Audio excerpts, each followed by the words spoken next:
Foreign service একাডেমিতে ৭৯তম জাতিসংঘের সাধারণ পরিষদের অধিবেশন শেষে দেশে ফিরে সংবাদ সম্মেলন করছেন অন্তর্বর্তী সরকারের প্রধান উপদেষ্টার প্রফেসর ইউনূসের প্রেস সচিব শফিকুল আলম। সরাসরি যাচ্ছে সেখানে। আমি দ্বিতীয়টা ফার্স্টে বলি, আমার মানে যে ওয়ার্ল্ডের যারা টপ লিডার কেউ কিন্তু টাইম ফ্রেম জানতে চান নাই। তারা বাংলাদেশের জানেন যে কাজগুলো হবে ইট উইল টেক টাইম।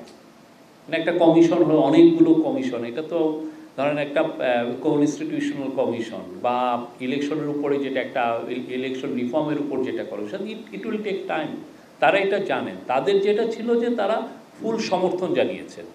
মানে টাইম ফ্রেমটা জানান, আসলে টাইমটা নির্ভর করবে হচ্ছে যে কমিশনগুলোর যে রিপোর্ট, তারপরে যে পলিটিক্যাল কনসালটেশন, তারপরে যেহেতু টাইমের বিষয়টা আসে যে ইলেকশনটা কবে হবে, আর এটা ওই আলাপে হয় নাই।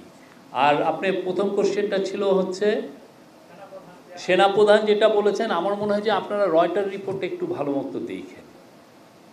রয়টারের রিপোর্টটা ইংরেজিতে কে পড়েছেন?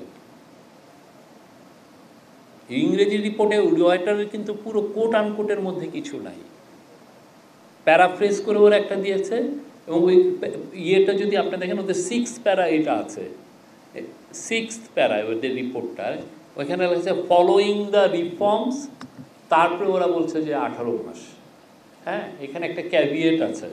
তো সেই জায়গাতে আমরা এখানে এটা 16 মাস না 18 মাস না 12 মাস না 6 মাস, এটা আসলে ডিসাইড করবে বাংলাদেশের জনগণ।